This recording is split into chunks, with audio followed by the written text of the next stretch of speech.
I'm the same color as the table. Do I look like I'm growing out of it like a tree? Noodles are my favorite type of food, and Singapore is full of amazing noodle dishes. In this series, I show you around this little island and take you to slurp up some Noodz with me. Then, I'll take you back to my kitchen where I get inspired by these bowls of deliciousness. From me to you, this is Send Noodz from Singapore. This looks like a time machine. Like, actually feels like a time machine. But this coffee shop called Kiap Seng Dong is well known for its butter coffee, which sounds very strange, but it's kind of only one step up from the traditional coffee that you get in Singapore anyway, because our coffee here is always roasted in butter or margarine, which gives it that really nutty, roasted, almost kind of like a decadent taste. And to me, that's just one of the things that in Singapore we do differently. You know, Singapore is a very small country. It's basically a city with suburbs. We are not a global cultural powerhouse, but here in Singapore, everything has a Singapore spin. We have Singapore-style English, known as Singlish. If you've heard la, le, me, that's Singlish. We have Singapore-style coffee, roasted in butter, or even topped with a big fat cube of butter inside. Singapore-style breakfast, Singapore-style politics, Singapore-style nature. I mean, if you haven't been here, you might think that Singapore is a really urban environment, but the truth is, it's actually very green. If you've been here, you would know. Whether it's the trees that line every street, or the little pockets of grass, parks that you can find squeezed in between the very, very urbanized, very modern environment. It's the Singapore version of the great outdoors. You know, people camp by the beach, people barbecue, people fish, people picnic, you know, people hike, people do mountain biking in these small little pockets of nature, and it's Singapore's version of the great outdoors. Where I'm going after this actually is a food center and a market, which is known as the Army Market. They sell army supplies, but a lot of people go there to get their kind of outdoor supplies. And that's just our Singapore version of the great outdoors. And another thing we have a Singapore style of is Wanton Mee, which is the noodle dish that I'm going to be eating today. You may have heard of Wanton Mee as a Hong Kong dish. Yes, it is a Cantonese dish. Hong Kong is deservedly famous for its Wanton Noodles, or I should say properly in Cantonese, Wanton Mee. But here it's just Wanton Mee. It's different. It's Singapore style Wanton Mee, and I think it's really good. It's really good. It's underrated because Hong Kong gets all the attention, but today you'll see that Singapore style Wanton Mee deserves to be up there as well.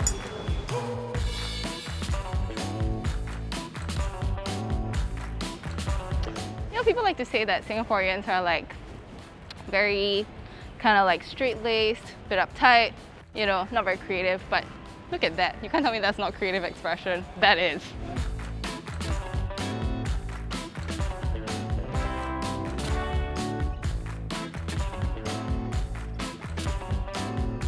So this beautiful bowl of noodles is from Wen Kang Ji at Golden Mile Food Center, and this is Singapore style wanton mee, but done so gorgeously. I mean, the beautiful row of char siu roast pork, glistening, literally glistening, and then the noodles sitting in the sauce, a dollop of chili sauce, the little plump yellow wonton, and lots of pickled green chili, which I need. Oh, it's almost hard to stir this, but you know, it's part of the job.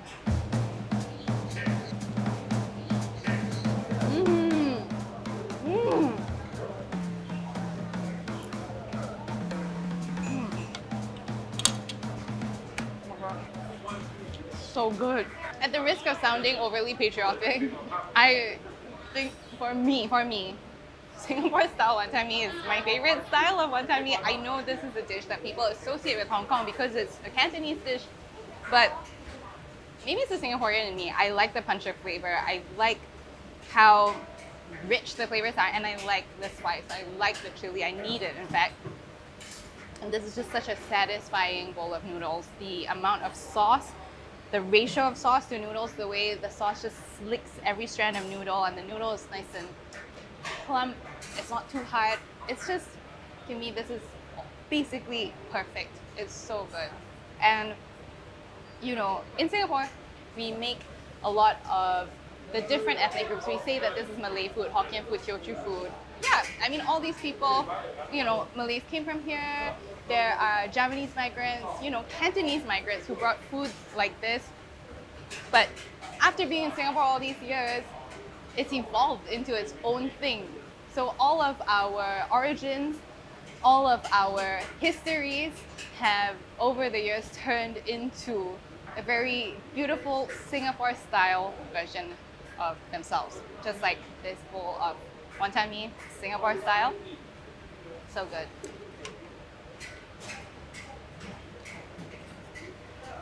You feel 我嘅意見你嘅意見係啦。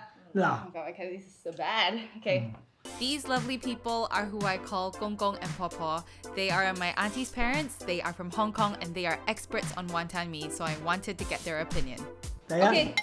食啦，公公婆婆。咩唔使食，我講下先，我睇就知道。OK，好，係。一睇咧好腍嘅啲面，睇都睇到啦。呢個係新加坡。啊，冇錯，即係我食慣嘅雲吞麵就係咁嘅。第一唔使有叉燒，第二咧就放湯嘅，嗰啲雲吞咧就有蝦嘅。全部都唔同啦。係啦，所以咧雲吞麵咧其實就喺廣州發嚟嘅，唔係香港。香港係後來嘅。你食下先啊！點啊？好食唔好食？啲麵咧就唔夠彈牙，都係唔夠咬口啊，跟住腍啲。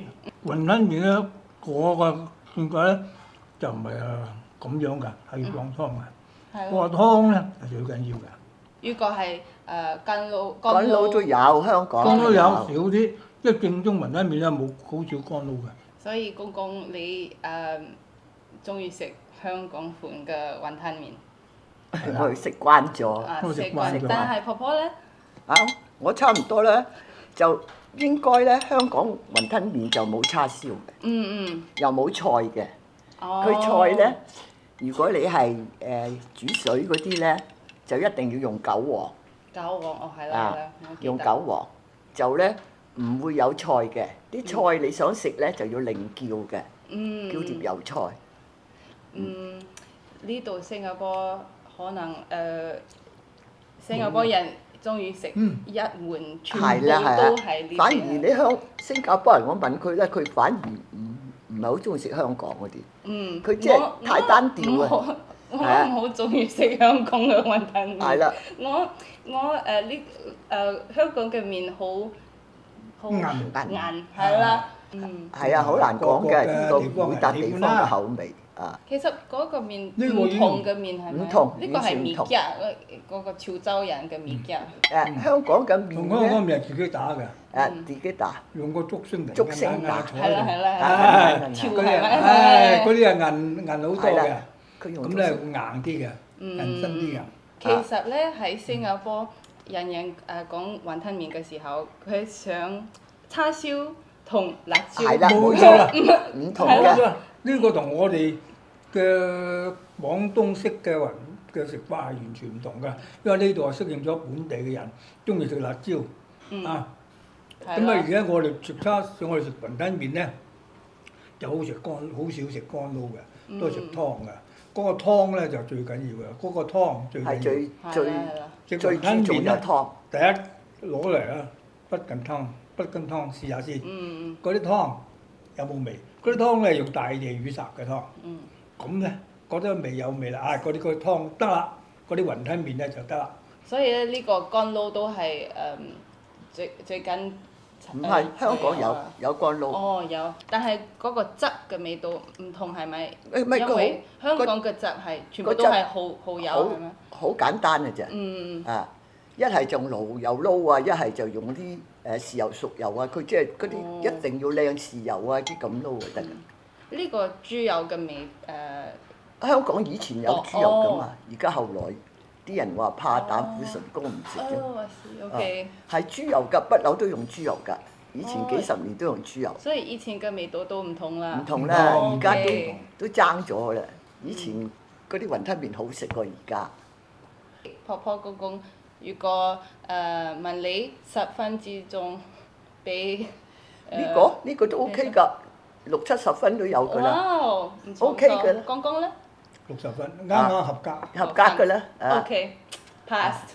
pass 㗎啦， The thing about Wanton Mee is it truly is a sum of its parts. I mean, you can't really split the noodles away from the wonton or away from the char siu, which is arguably the star of the show at Wen Kang Ji.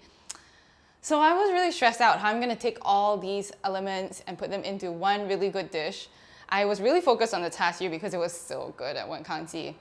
And I think I gave myself a lot of stress because I was really traumatized from last episode's utter failure. So I've been spending days racking my brains thinking about how I can make a dish that does justice to Wanton Mee. But I thought about it, and although the char siu was really good, for me what I really loved at Wen Kang Ji was that sauce that coated every strand of the noodles. It was flavorful, it was umami, it was sweet, it was light, it was rich, all at the same time. And I wanted to kind of focus on that, plus what's in the name, wonton. So I was in a self-induced noodle reverie, as I tend to be, and I was remembering that there is this Italian pasta dish called fazzoletti, which are silk handkerchiefs. And I always thought of silk handkerchiefs as resembling wonton. So fazzoletti is usually just sheets of pasta, really thin, that are coated in a sauce. But really, what is silkier than a wonton wrapper? It's silky, it's smooth. And so I thought, I'm just gonna use these wonton wrappers as the silk handkerchiefs. So what I'm gonna do today is I'm going to make a really flavorful broth slash sauce, toss the silk handkerchiefs, the wonton wrappers in, kind of deconstruct the wonton and make little meatballs, so like what you would get on the inside of a wonton. And maybe some greens, some spring onions. And for good measure, I've also ordered some really good char siu. I'm not gonna make it, so this is about noodles, but the char siu is a nice bonus. Okay, first things first, that broth. The wonton at Wen Kang Ji was made totally with pork, so I really wanna highlight that flavor. I've got here some pork bones that I've already blanched. I kind of just bring them up to the boil in cold water and then I rinse them to get rid of any of the kind of like blood or scum, and that makes the broth really clear. So these are the big pork bones that you can get in Singapore. But if you can't find that, you can also use these, which are just ribs. So they've got a little bit of bone, a little bit of meat on them, and they're packed with flavor. Those just go in the pot, and then what I have here, these are a very classic Cantonese ingredient. They are dried oysters, and they've just been soaked to kind of get rid of any of the grime for a few hours, and then I've just thrown away that water. But they smell very briny, but I don't know how to describe it. They smell like a concentrated oyster. So it smells like the sea. But this method of using seafood, especially dried seafood with meat, is very common in Asian cooking. And I think that really gives Asian cooking that very rounded, balanced savoriness, that umami, while not being too salty. Does that make sense? I will admit I'm a little bit stressed out by this, only because last week I tried to do this. I blended some dried shrimp with a lamb sauce, and that did not work. That was really bad. And honestly, I think the problem was the shrimp, now that I think about it. The lamb sauce was actually okay. If you're interested, definitely watch the last episode. But hopefully, this one will turn out very different. So I'm gonna put these dried oysters in. You can also use other dried seafood like dried scallops or dried shrimp or even dried anchovies. But the reason I'm using oysters is because oyster sauce is such a key ingredient, key flavor in traditional Wanton Mee, so I really wanted to kind of hint at that.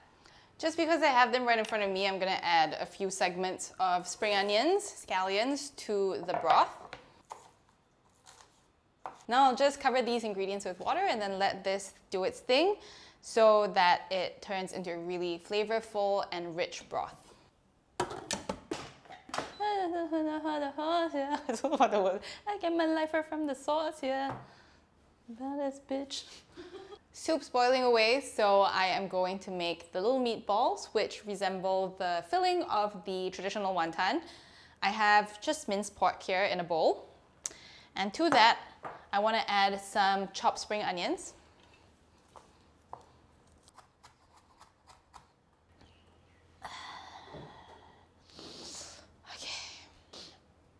I've chopped the spring onions pretty finely because I want them to be well distributed, and I'm going to add them to the minced pork.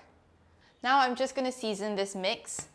Some light soy sauce, some sesame oil, a bit of shaoxing wine, and then a little bit of salt, and some white pepper. And then I'll just mix this up until it's a nice, smooth, even mixture. Once you have a mixture that will hold as a ball, easily stick to itself, then you can totally stop there. If you want them to be denser and bouncier, you can keep going, but these are supposed to be more like wonton filling than those really bouncy meatballs, so I'm good with this consistency. I'm going to show you the traditional Chinese way of making meatballs, which can be quite gross to some people, but basically you can grab like a big tuft of the mixture, and then you just like take your index finger and your thumb and you just squeeze out these little balls, and then you've got a really nice ball. There you go.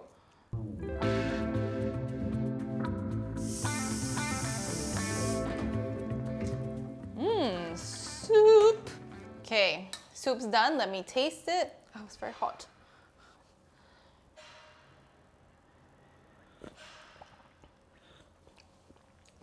It's pretty lightly flavored, I think because I put too much water in because I wanted to cover the big bone. But what I'm going to do now, I'm going to just pour it into a pan and like reduce it aggressively.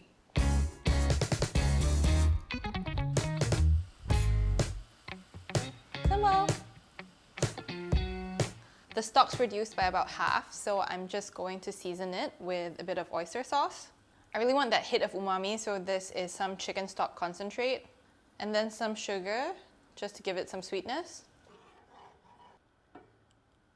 If it still needs more seasoning, add some salt. I've got my little meatballs and the wonton wrappers from the fridge. So now that the soup is done, I'm just gonna strain it. I'll reheat it before I'm ready to cook, but that hot sauce is gonna go into the base of each bowl, and then it'll be topped with the just blanched wonton wrappers, the cooked through meatballs, as well as a little bit of greens because I like the texture, I like the flavor. These are chai sim, or also I think they're called mustard greens elsewhere, but I'm just gonna cut them into little bits and blanch them in the same water. So that's just some blanching action, and then ready to serve. I have a good feeling about this one.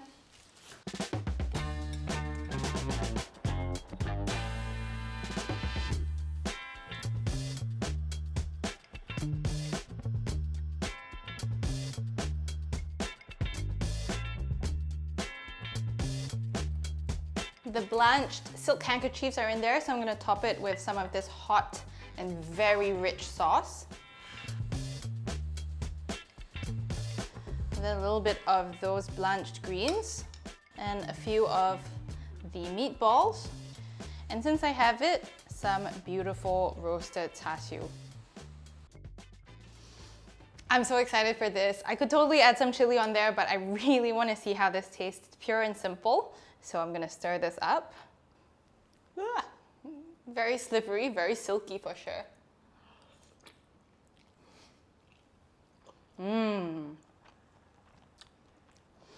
This is like eating a wonton and char siu, but in like many different courses or many different bites. Yum. This is so good, I'm so happy. So glad I followed my instincts on this, because the way that these wonton skins just kind of like slip down, let me illustrate. They're so silky. Honestly, I love pasta, but pasta can never. You need that wonton wrapper for that silky slipperiness that just kind of makes this entire dish really work, because it really transports that very flavorful, very concentrated sauce, broth thing right onto your tongue. Oh, I'm very happy with this. Yay! Another episode of Noodz where I've made a dish that I would actually make again. It was really yummy, but I have to say I'm still thinking about that Wen Kang Ji, beautiful, melt in your mouth char siu with that golden sauce coating all of the noodles. It is such a good bowl of noodles. If you come to Singapore, please try it. And if not, try making this at home because I guarantee this is a flavor explosion. If you want to see more creative takes on noodles, don't forget to like, subscribe, and follow. And look out for the next few episodes of Noodz from Singapore.